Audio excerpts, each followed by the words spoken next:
Hello students, कैसे हैं बेटा। तो बेटा आज हम अपने मोल कॉन्सेप्ट वाले टॉपिक को आगे बढ़ाते हैं। अब तक हम इस टॉपिक में फॉर्मूला फॉर्मेशन सीख गए हैं कि रासायनिक नाम से सूत्र कैसे बनाए जाते हैं। तो जैसे हमने उसके लिए क्या किया था, पहले कैटायन और एनायन को जाना था।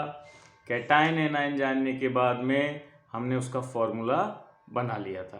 तो क्वेश्चन आपके आरबीएससी बोर्ड में जब आप देखेंगे तो आपको क्वेश्चन पूछा जाता है कि कैल्शियम नाइट्रेट का अणुभार क्या होगा, मोलर द्रव्यमान क्या होगा। तो उसके लिए कैल्शियम नाइट्रेट हिंदी में लिखा हुआ आता है। तो आपको मैंने जो क्लास दी है उसका यही उद्देश्य है। जैसे आपके यहाँ कैल्शियम नाइट्रेट लिखा आ गया कि कैल्शियम, क्वेश्चन आ गया आपके कैल्शियम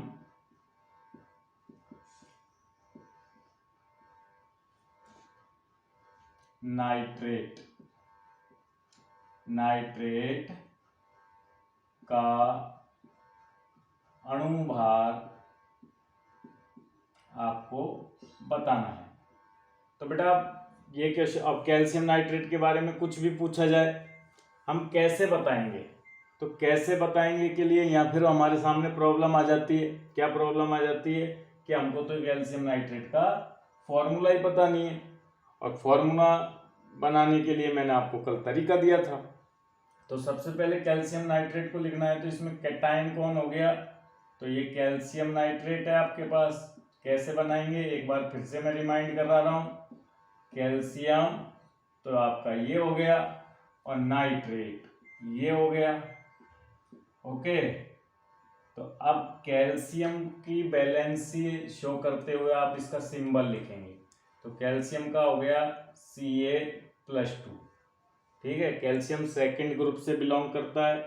सेकंड आवर्त सारणी के दूसरे वर्ग में कैल्शियम आता है, इसलिए मैंने संयोजकता को 2 ले लिया। इसी प्रकार नाइट्रेट आयन आपको उस लिस्ट में, एनायन की लिस्ट में नाइट्रेट आयन को लिखाया गया है NO3-।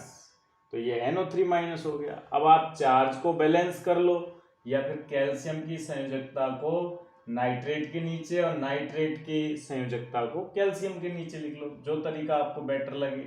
तो कैल्शियम के नीचे तो आएगा 1, क्योंकि NO3 के ऊपर -1 है, और नाइट्रेट के ऊपर आने वाला है आपके, बताइए क्या आने वाला है।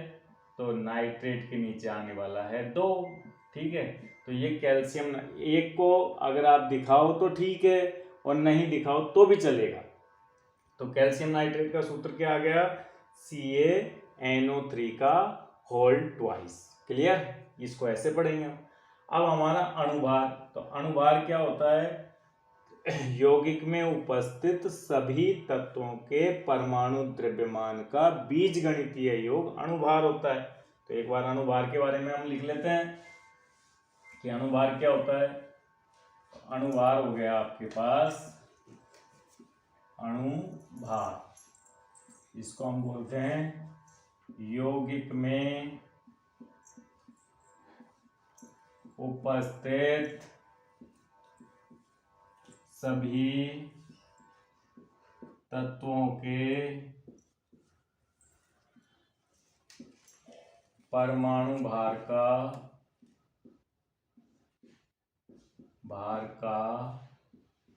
योगफल अणुभार होता है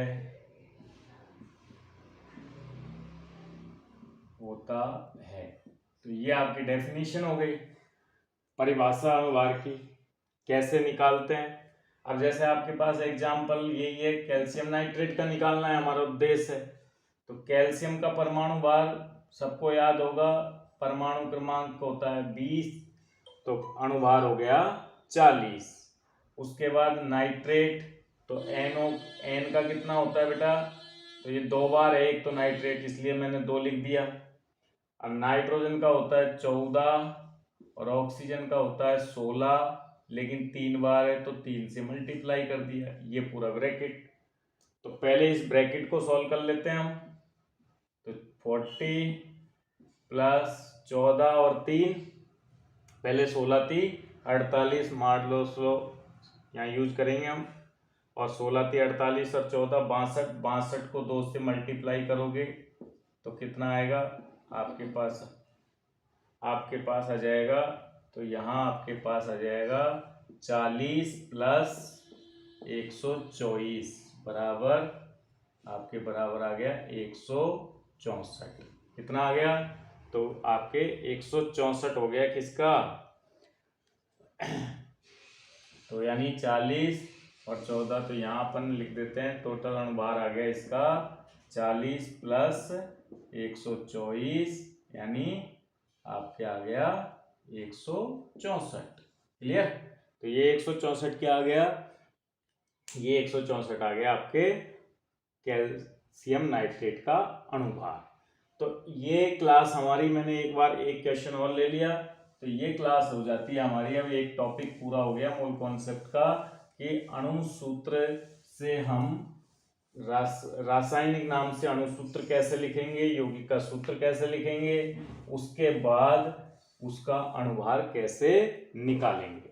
अब हम नेक्स्ट टॉपिक नंबर 2 पे आते हैं। हमारा टॉपिक नंबर आ गया आपके टॉपिक 2, आप मूल कॉन्सेप्ट में देखेंगे रसायन विज्ञान की मूलभूत अवधारणा के अंदर जो टॉपिक 2 है वो है तत्व का प्रतिशत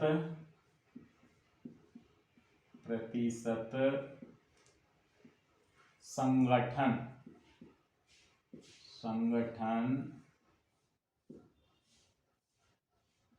तत्व का प्रतिशत संगठन। तो परसेंटेज कंपोजिशन भी बोलते हैं इसको। क्या बोलते हैं? परसेंटेज कंपोजिशन,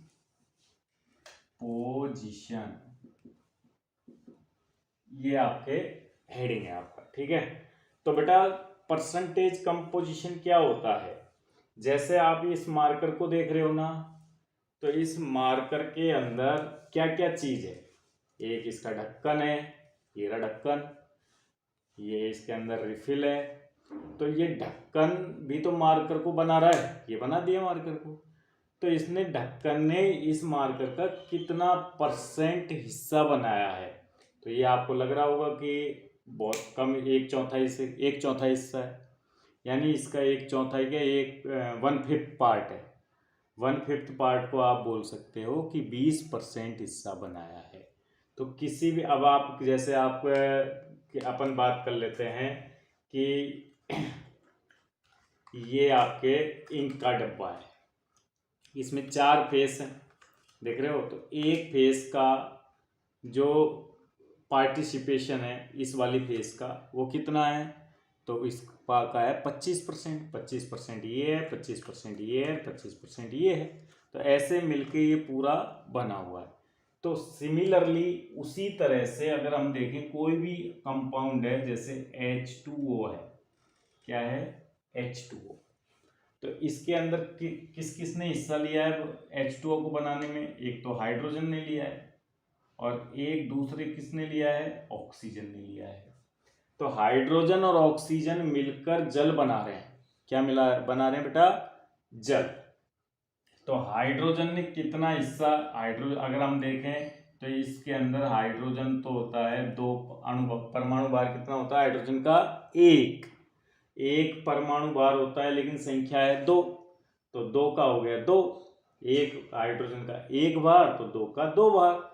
और ऑक्सीजन का है इसमें 16 भार, 16 परमाणु भार। मिलकर ये बना रहे हैं कितना? 18 ग्राम जल।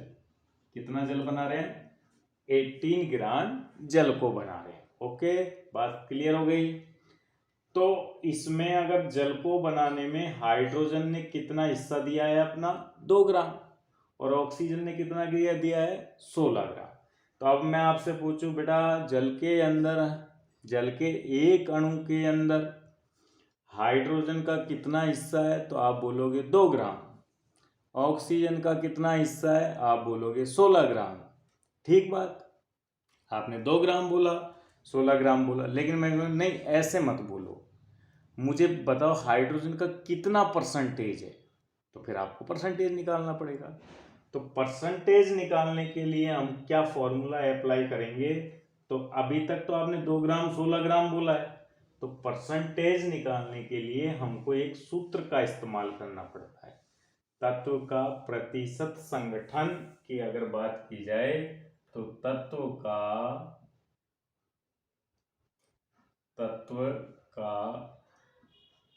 प्रतिशत संगठन निकालने का जो सूत्र है, संगठन बराबर जो उस यौगिक में तत्व का भार है उसे ऊपर लिख लेना, तत्व का भार, ठीक है, उस यौगिक के अंदर बटे यौगिक का कुल भार, कि यौगिक बना कितना है, यौगिक का भार इनटू मल्टीप्लाई कर देंगे हम 100 से, इससे 100 से, तो ये आपके किसका आ जाएगा, पूरे तत्व का प्रतिशत संगठन आ जाने वाला है। अब जैसे हमारा क्वेश्चन करें कि H2O में, किसमें देखें हम, H2O में, तो H2O में अब आप क्या बताओगे, हाइड्रोजन का प्रतिशत। मैंने पूछा ना, ऐसे तो आपको पता था कि हाइड्रोजन 2 ग्राम पार्टिसिपेट करता है, लेकिन अब मैं आपसे क्या पूछ रहा हूं कि हाइड्रोजन का प्रतिशत में बताओ मुझे। तो आप कहोगे तत्व का भार, हाइड्रोजन का पार्टिसिपेशन कितना था, 2, कितने में था, तो टोटल जल बना था 18 ग्राम इंटू 100 करोगे। अब इसको प्रतिशत निकालने के लिए क्या करोगे, 2 को 9, 2 नाम 18, 9 से काट लिया, तो यानी 100 में 9 का डिवाइड करोगे तो 11.11% आ जाना है, ठीक है। तो ये किसका प्रतिशत संगठन आ गया आपके, H2O में हाइड्रोजन का प्रतिशत संगठन आ गया है, ठीक है। चलिए अब हम किसका प्रतिशत संगठन निकालते हैं, तो अब हम ऑक्सीजन का भी निकाल लेते हैं। तो ऑक्सीजन का प्रतिशत संगठन किसमें, जल में, तो ऑक्सीजन कितना पार्टिसिपेट करता है, 16 ग्राम, 18 ग्राम में ऑक्सीजन की मात्रा 16 ग्राम ही तो थी, बटे 18 इंटू 100, फिर से काटेंगे तो ये कटेगा कितनी बार, 2 बार, 8 बार सॉरी, और ये 2 से काटे तो ये 9 बार कटेगा। 9 में अभी हमने 100 में 9 का डिवाइड किया था, 11.11 आया था। अब 11.11 को अगर अपन 8 से मल्टीप्लाई करेंगे तो क्या आएगा, 88.88, यानी ऑक्सीजन कितना परसेंट है, 88.88% ऑक्सीजन अवेलेबल है। ऑक्सीजन को निकालने का तो एक और तरीका था, कैसे निकालते, अपन जानते हैं अगर मैं और आप, मैं और हमारा ही एक स्टूडेंट मिलकर एक काम को 100% करते हैं, अगर मैं उस काम का 60% करता हूँ तो स्टूडेंट कितना करेगा, मेरा छात्र कितने परसेंट उस वर्क को करेगा, तो आपको डेफिनेटली क्या बोलोगे, अगर मैंने 60% किया है तो उसने 40% किया होगा। तो अगर हाइड्रोजन 11.11% है तो ऑक्सीजन को कैसे निकाल सकते हैं, या करके आप लिख सकते हो 100 डिवाइड बाई 11.11, तो ये भी लगभग आएगा आपके 88.989% अप्रोक्सीमेट सिमिलर है। तो यानी कहने का मतलब आप अगर किसी यौगिक, कोई यौगिक 2 तत्वों से मिलकर बना है और आप उसमें से एक तत्व का परसेंटेज कंपोजिशन निकाल लेते हो तो दूसरे को फॉर्मूले से निकालने की बिल्कुल ज़रूरत नहीं है, आप 100 में से माइनस भी कर सकते हैं। क्लियर। तो यहाँ आपके परसेंटेज कंपोजिशन से कैसे क्वेश्चन बनते हैं ये आपको मैंने बताया है।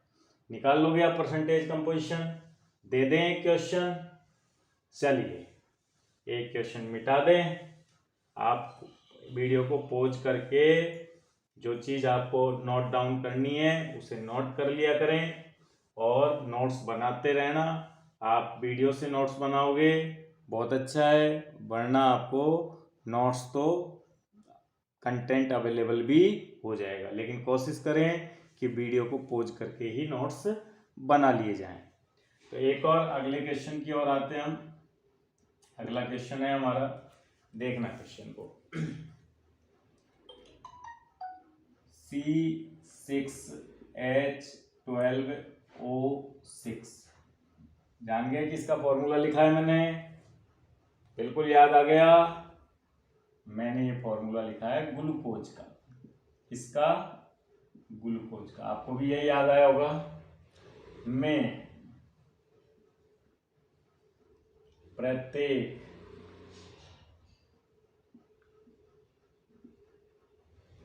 तत्व का प्रतिशत संगठन बताइए।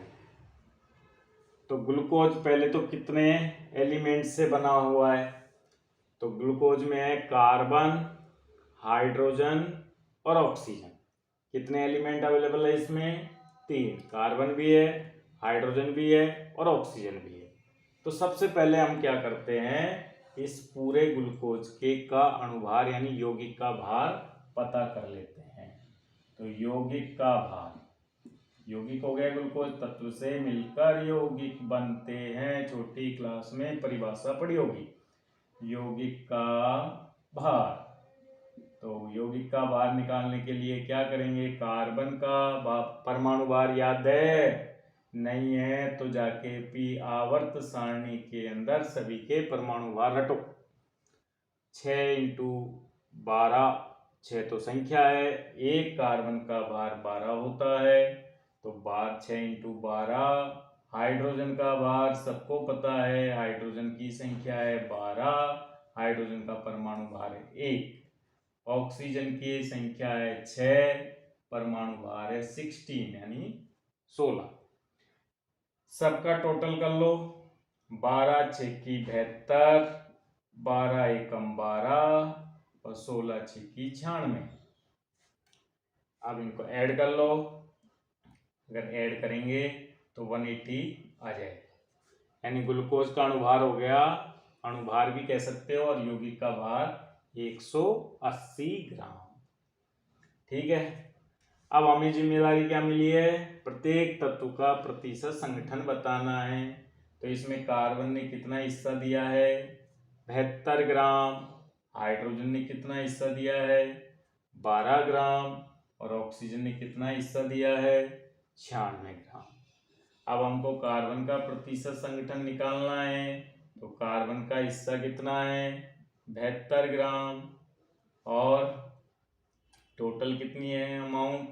180 × 100। कार्बन का परसेंटेज कितना आ जाएगा? 1 0 से 1 0 कैंसिल आउट, 18 चौका 72, यानी 40% इसके अंदर कार्बन है। आया कि नहीं आया? वेरी सिंपल, काटना आता है तो आएगा। उसके बाद अब हम हाइड्रोजन का परसेंटेज निकाल लेते हैं। तो हाइड्रोजन का 12 ग्राम डिवाइड बाई 18 × 100। 1 0 से फिर से 1 0 काट दी, 2 से कट रहा है 6 बार 9 बार, यानी 60 डिवाइड बाई 9, तो 9 6 54, 6-7%। अब सिंपली ऑक्सीजन को भी निकालने की जरूरत है क्या? ऑक्सीजन को निकालने की बिल्कुल निकालना चाहो तो निकाल सकते हो, लेकिन ऑक्सीजन को तो हम दूसरे तरीके से भी निकाल सकते हैं ना। तो कैसे निकालेंगे? तो ऑक्सीजन का परसेंटेज अब हम निकालने हैं कि 100 में से कार्बन का परसेंटेज 40 था और हाइड्रोजन का परसेंटेज 7 था। दोनों को ऐड करके माइनस करेंगे तो 53.33% अप्रोक्सीमेट ऑक्सीजन का प्रतिशत संगठन आ जाना है। क्लियर बात, समझ में आ गया? मिटा दूं? चलिए वीडियो को, सर मैंने तो उतारा ही नहीं था, अगर कोई ऐसे कहे तो फिर वो वीडियो को पॉज करना है, पीछे जाए और उतार ले, उतर जाएगा उसके भी। तो अब आगे बात करते हैं। 53.33% किसका आ गया था? ऑक्सीजन का परसेंटेज कंपोजिशन आ गया था। तो और एक क्वेश्चन करें हम, चलिए एनसीईआरटी का ही लेते हैं। एनसीईआरटी का क्वेश्चन नंबर 2 है आपके, और क्वेश्चन कहता है Na2SO4 में प्रत्येक तत्व का प्रतिशत संगठन बताओ। तो वही से सिंपली सेम फॉर्मूला लगेगा।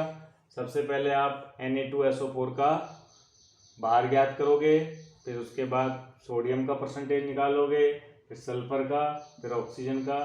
तो होमवर्क है, इसके आंसर आपको एनसीईआरटी की बुक में मिल जाएंगे। अगर नहीं मिलते हैं तो भी हम इसके अगले उसके अंदर आपके लिए ये होमवर्क दे देते हैं, या फिर थोड़ी देर पॉज करके आप पहले खुद ट्राई करें, फिर आंसर को देखेंगे। ठीक है, तो Na2SO4 में सबसे पहले हम क्वेश्चन को लिख के वीडियो को पॉज कर लिया करें, खुद ट्राई किया करें, उसके बाद आगे बढ़ा के आंसर देख लिया करें।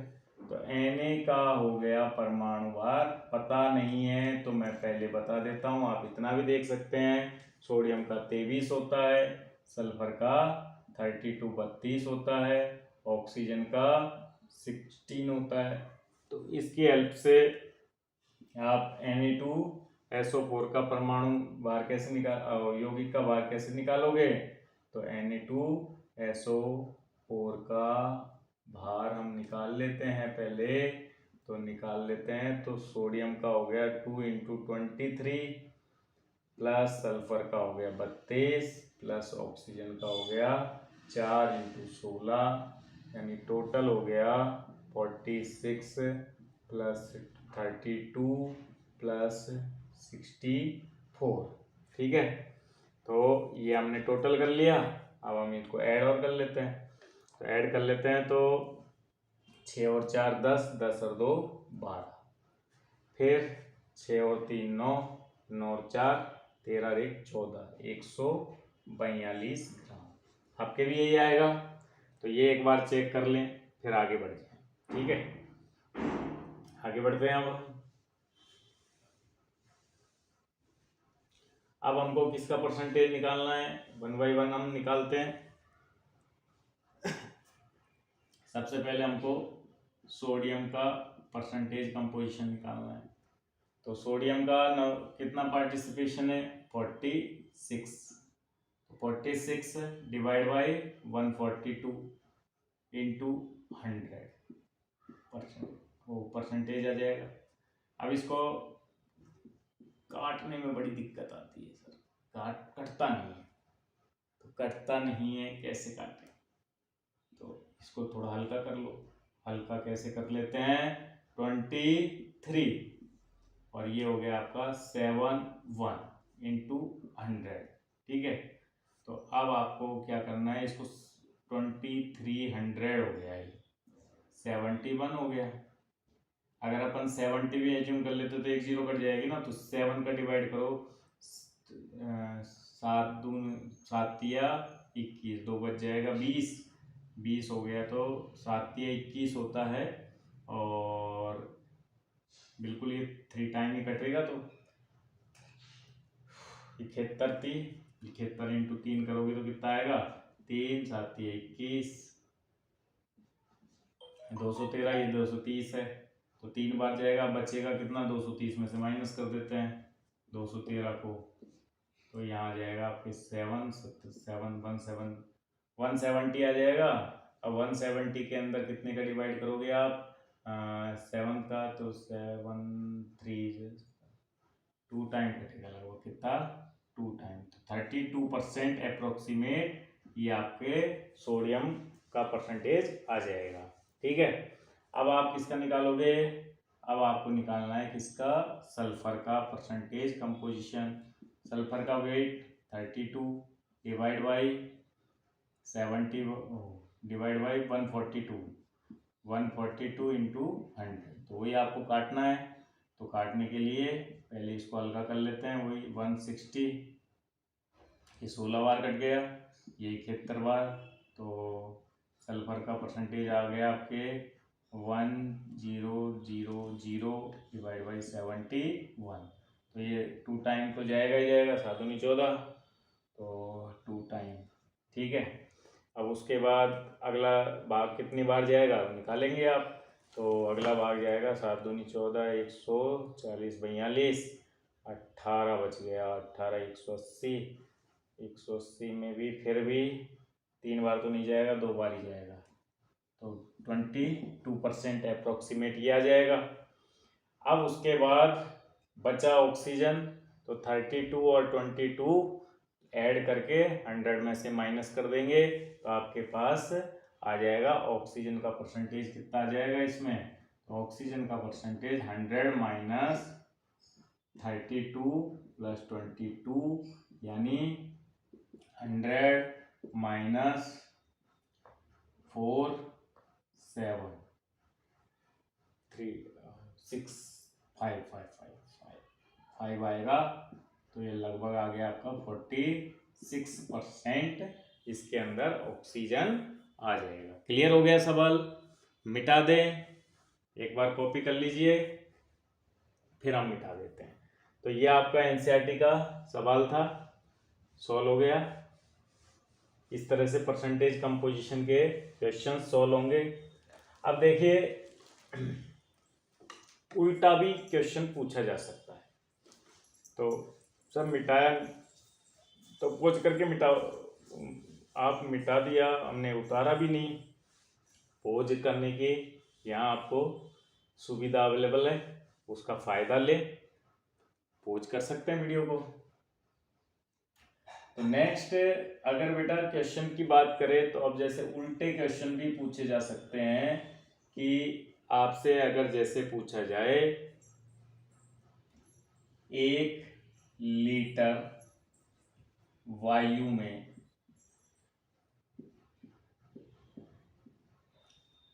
ऑक्सीजन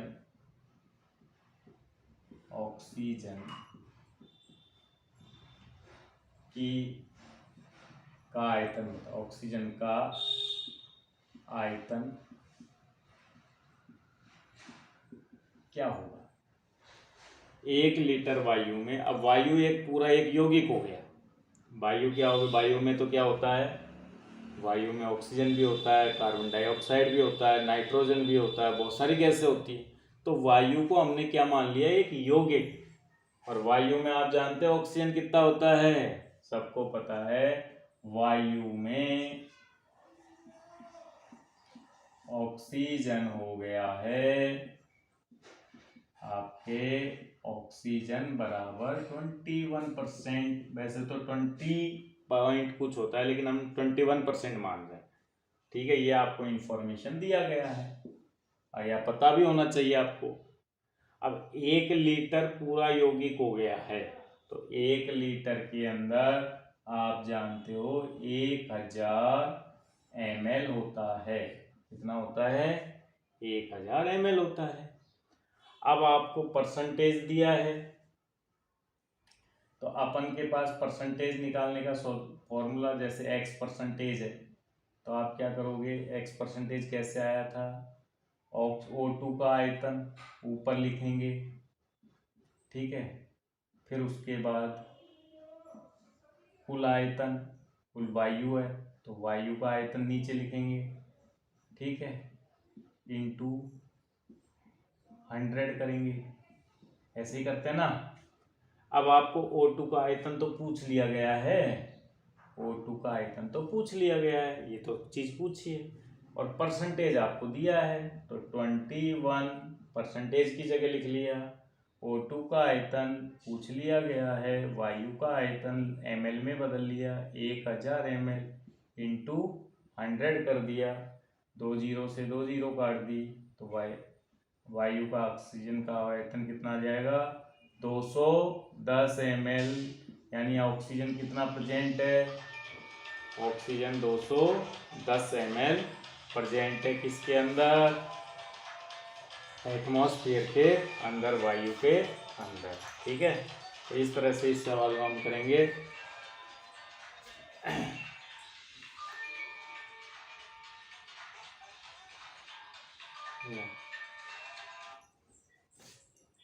हाँ सर, हाँ वो ही बना ही रहा था, वीडियो चल रहा था शूटिंग।